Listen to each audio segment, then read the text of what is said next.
welcome back everybody. In the previous class, Professor Bhargav discussed about mass balance in an open system for a control volume, that is. So, now we will move forward and we will look into energy balance for an open system or for a control volume. So, it is nothing but first law of thermodynamics, right. So far we have been talking about first law of thermodynamics, which is just energy conservation for closed systems where no mass or no fluid, liquid, air or gas, whatever it is coming in or going out.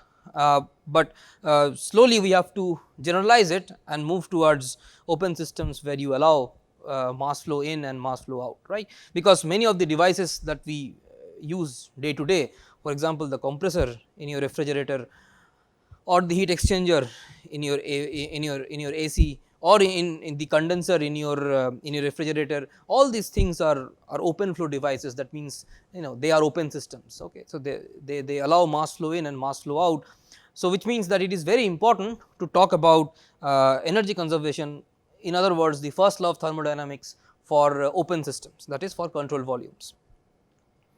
So before we do that, I mean the general principle remains the same. It's just you have to keep you have to keep account of whatever energy is flowing in or coming in into the control volume, whatever energy is going out of the control volume, you take the difference between the two, that whatever difference is that results in increasing the energy of the control volume. And this energy, as we have seen, just like a closed system or a control system, this energy just consists of internal energy, kinetic energy and potential energy. Okay. But the when it comes to open systems or control volumes, the point which is different from closed systems is the energy flowing in. So that aspect we have to be very careful about. In fact, there is one particular issue that we have to deal with very carefully if we want to understand energy balance for control volumes, and then that aspect is something called a flow work.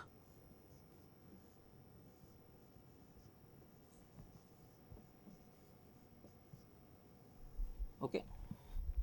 So you can think of something like this. Suppose you have a balloon, which is, maybe it's a balloon is not a very good example. Suppose you have an empty container inside which you are trying to fill in with air.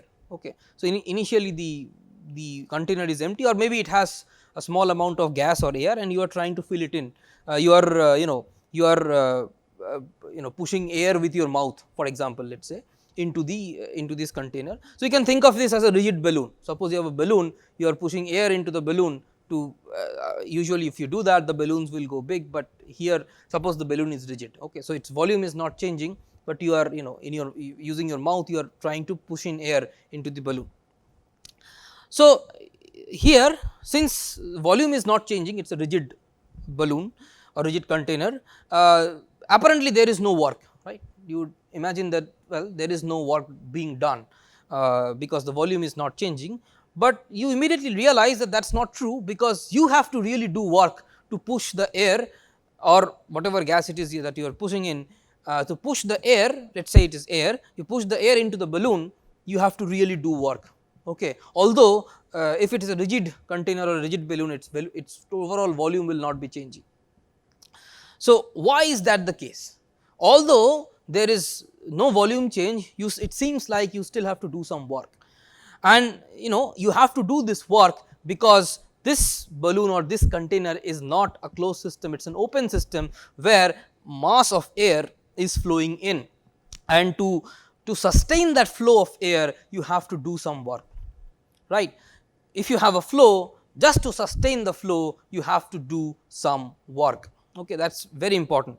So, and because of that, because you have to do some work to sustain this flow, for this reason if you want to push in air inside the balloon, you have to do some work, although no volume is changing, I mean, assuming it to be rigid again.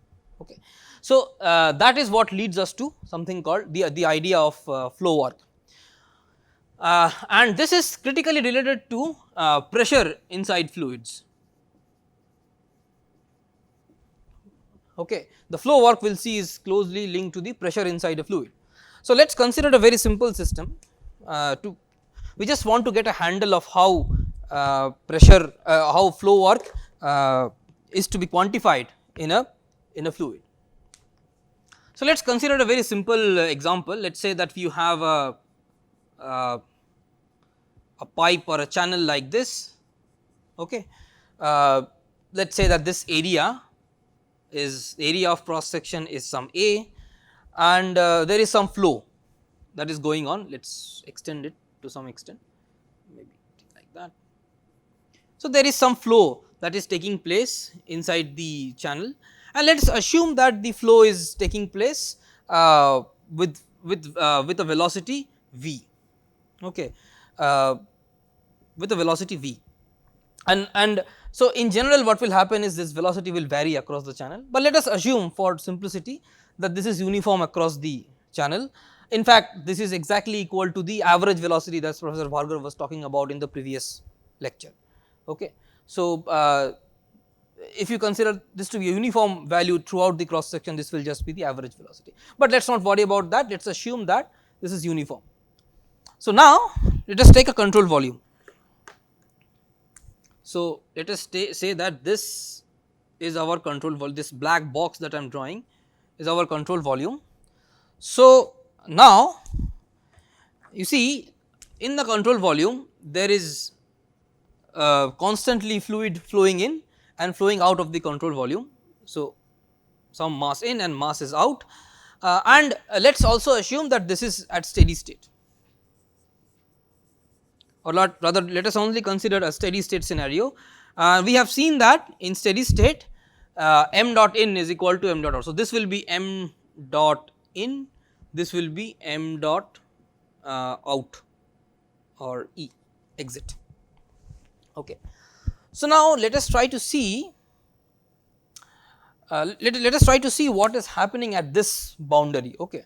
So, this is let us say boundary small a b, small a b. Okay. So, you see that at every moment if I zoom in on this boundary a b, you see that at every moment there is a certain volume of fluid that is crossing the boundary. Okay.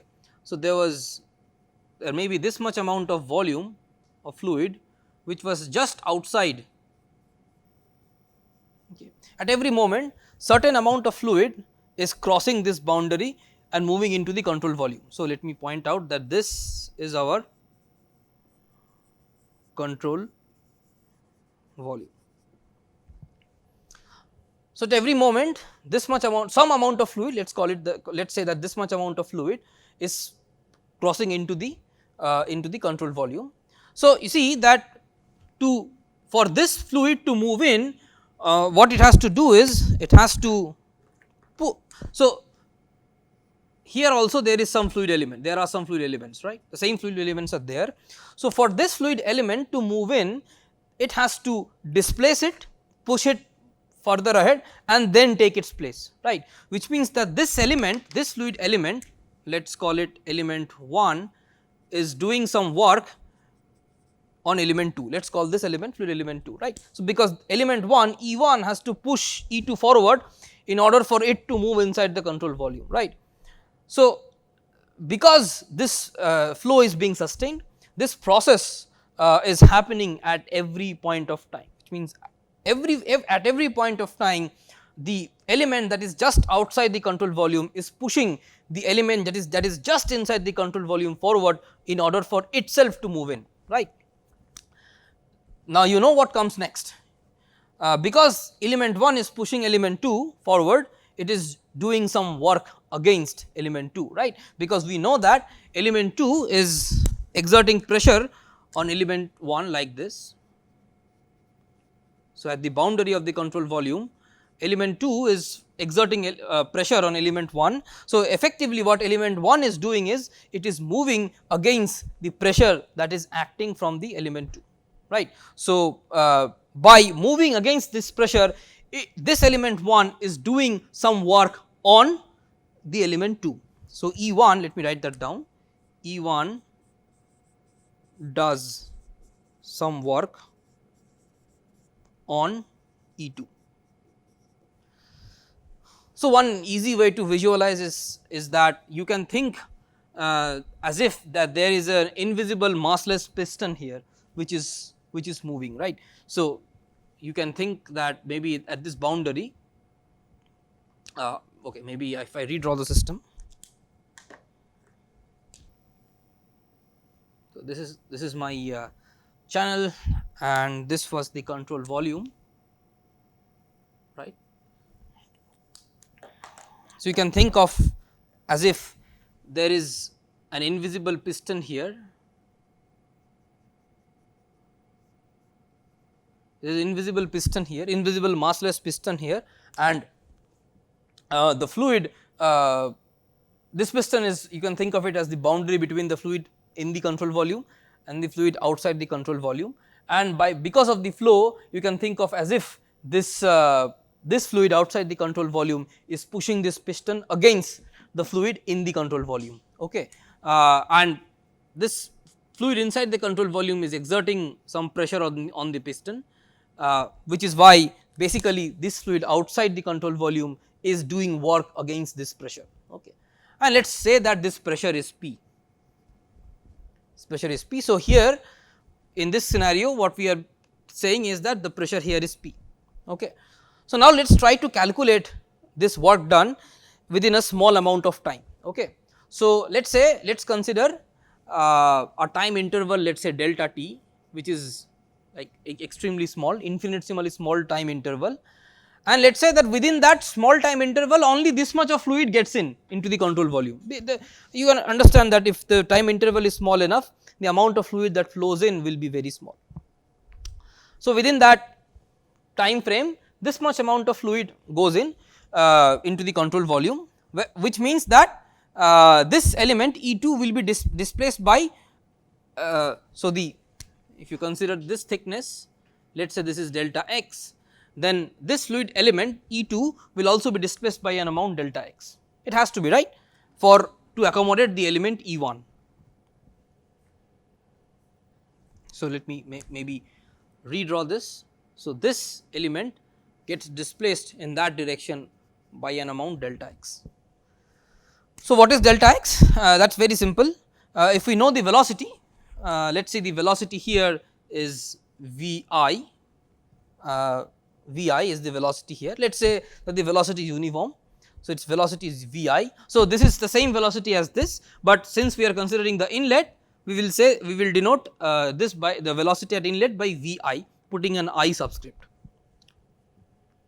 So, the delta x will be equal to, just equal to the amount of displacement in time delta t, which is V I delta t. So, that is delta x.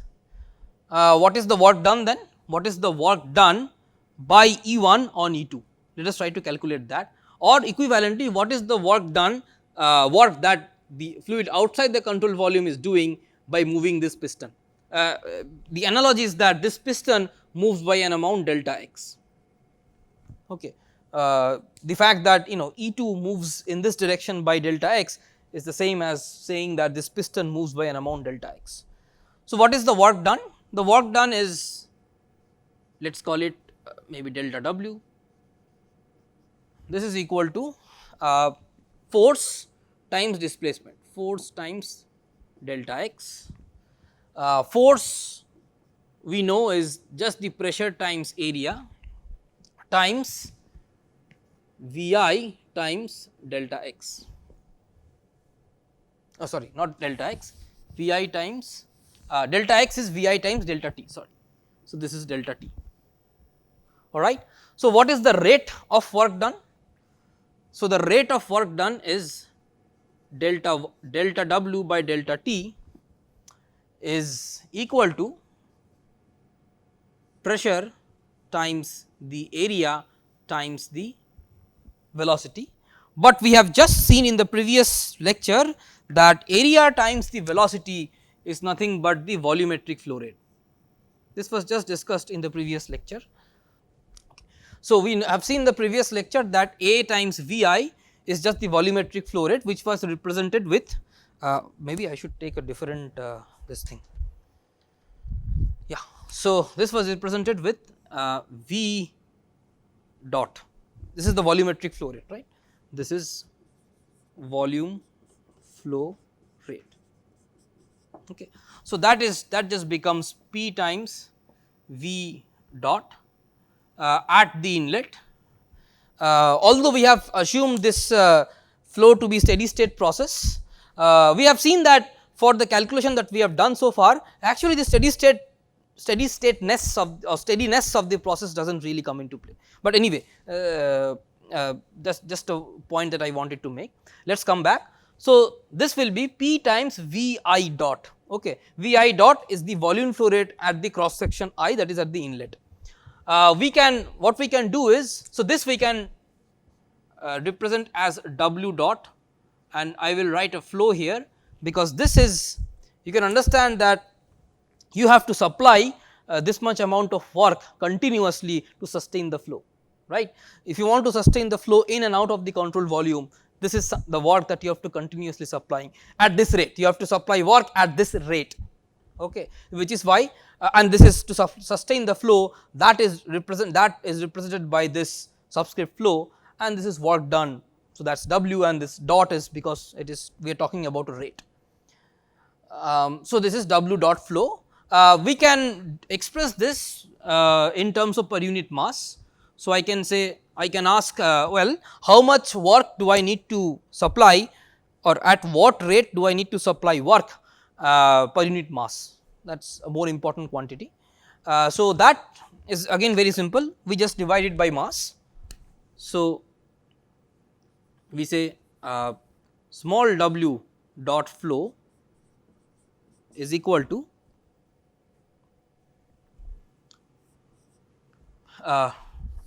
that is big W, capital W flow dot divided by m I dot. So, this is the work that you have to supply at the inlet, and this is the mass flow rate at the inlet. You just divide whatever the rate at which you are supplying work by the total mass flow rate, and that you can see it is very easy to calculate. That is just P times this V I dot by m I dot, and you can realize that this V I dot by m I dot is nothing but the specific volume at the inlet.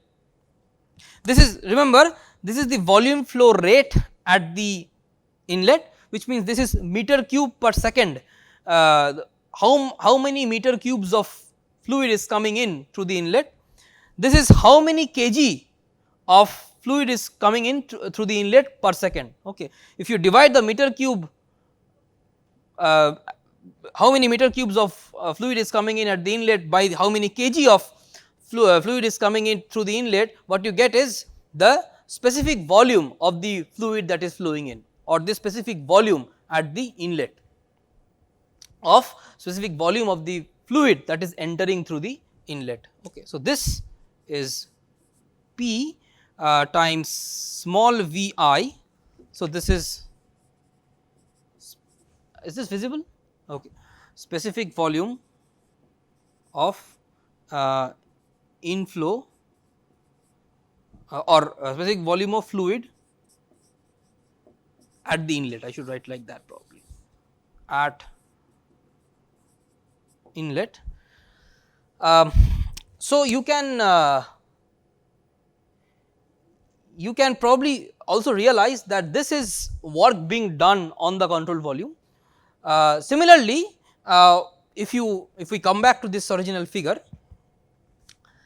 see the same work will also be done at the outlet, because at the outlet also there is flow, there is fluid flowing out, but this time on the outlet, because it is outflow, this time control volume will do work on the fluid, on the outer fluid.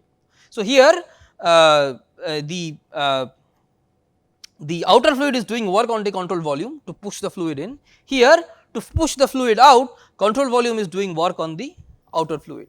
Okay. So, that is the difference, but you will get the same expression. So, the work done here will come out to be P pressure times V exit, small v exit, this is the specific volume at the exit. Okay.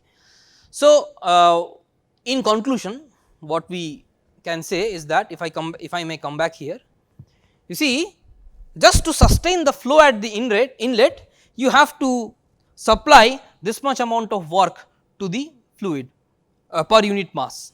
Okay. And this is why, if you want to pump that balloon, that the example I was taking earlier, you have to do some work. Although even if the balloon is rigid and its not volume is not changing, if you want to keep on filling it with air, you have to do some work, because just to sustain the flow you have to supply this much amount of work, or rather you have to supply this much work at every second, right, per unit time, per unit mass. Okay. So, this brings us to an important point with which we will end, which is, you see, it seems like if you have a flow, just to sustain the flow you need an extra amount of energy that is given by P times V I. Okay. And I mean the point is that you do this much amount of work per unit time, per unit mass on the fluid to sustain the flow. If you ask where does that work go, well, it goes into the fluid as energy, and which is why if the fluid is flowing, you can say that one way to say is that, or rather one point of view is that the fluid will have this much amount of extra energy. This we can loosely call as flow energy.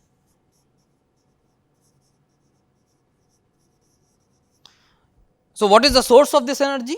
I will repeat, the source is, to sustain the flow you have to, the source of the energy is that to sustain the flow you have to continuously supply this much amount of work on the or to the fluid, right. And where does that supply of work go? Well, it just goes into the fluid as flow energy. At least that is one of the arguments that you can make, which means that if I now ask you what is the total energy of a flowing fluid, if this is the question that I pose, then the answer is, well, if you are considering again a simple compressible pure substance, or a simple compressible pure substance, we know that let us talk about specific energy. We know that it has internal energy, we know that it has kinetic energy.